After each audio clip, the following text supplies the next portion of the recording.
what fascinates me is that the buckwheat plant, the flowers are pure white. And the honey that you get from that is almost black. Okay? And so then you have the others there. Blueberry.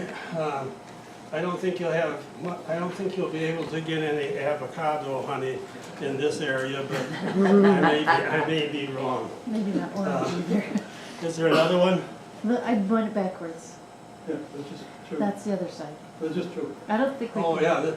yeah, sourdough, orange blossom. But it's a really good chart showing the different colors of honey.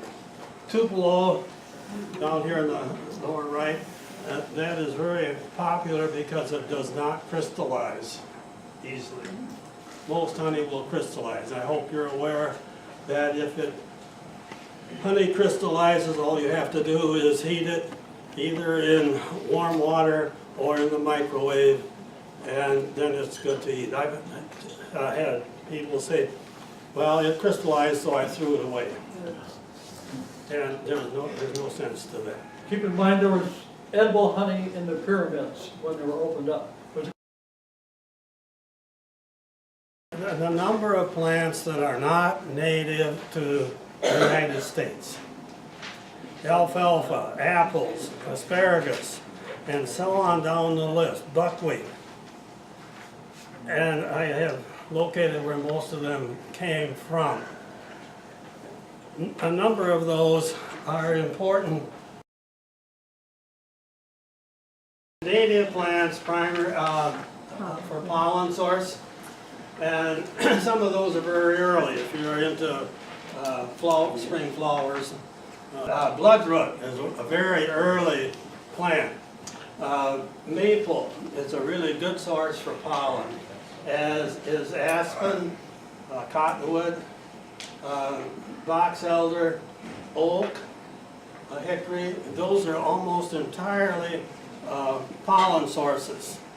The problem with that is maybe this spring is that if the weather stays cold, the bees can't get out to get those. Maple are very early, and cottonwood. In some years, they have blossomed and gone to seed, and there wasn't a bee that was able to get to them. Native honey sources. Basswood can be very good. Crabapple is good early. You see, and some maple, they get some honey from maple. Hackberry, and the other one, catalpa, big white flowers. What's the difference between the primary pollen sources and the primary honey sources? Well, the pollen is for food for the larva, and so that's important, especially in the spring when they're building up their population. And then the honey is the ones that are getting When you hopefully they're stored, they have to have honey for food too, but then hopefully they'll get to store it. Okay. And think of pollen as you eating chicken, hamburger, and so on. That's a protein source. And then, of course, the nectar, the honey, is of course a carbohydrate. And they need a variety of pollen to get a variety of stuff like chicken, hamburger, fish, and so on. Red clover, the tube is too long so that the honeybees normally cannot get into it. I had a person come and they said, why don't you bring your bees out here? I have 20 acres of red clover. I didn't have the heart to tell them that it wasn't going to work. And so pasture clover, white clover, Alsac, and those Landino, they'll work those. Just aside, some flowers will produce nectar 2 different times during the day. They may have it early in the morning and then again later in the evening. Don't ask me which ones because I don't remember. bees cannot see red. If you take a flashlight or a lantern and you put a red filter over the top of the lens and you go out at night and open up the beehive, the bees don't react at all because they can't, that color they can't see. And therefore, red flowers are not, in many cases, not good sources for bees. Now, some of them may be because of the scent that is given off. Here's what is called honeydew. Probably shouldn't even mention it, but that is, in some places, honeydew is collected by the bees and is used for food. It doesn't make good honey. Yeah, aphids and this, but I worked with an insect that was much smaller than this leafhopper here. When Bob is talking about this honeydew, this insect has a piercing mouth part, and so it's sucking from the phloem of the plant. It sucks up the juices, and then what it doesn't want comes out the posterior end as a liquid. And that's what honeydew is. And so the exhaust stuff.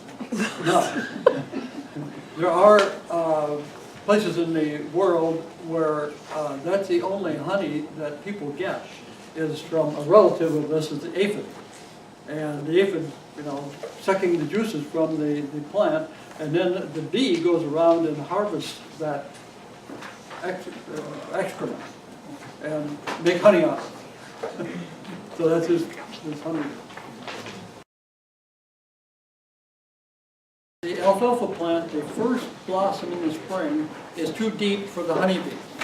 But when you cut the alfalfa and the second blossom, the third blossom, they get a lot of honey. 2 years ago, I had my bees by my son-in-law, and he lived about 40 miles away, and I hate to drive that far with the gas prices. But anyhow, I think I got it out of the 4, 5 hives that I had. I think it was something like that.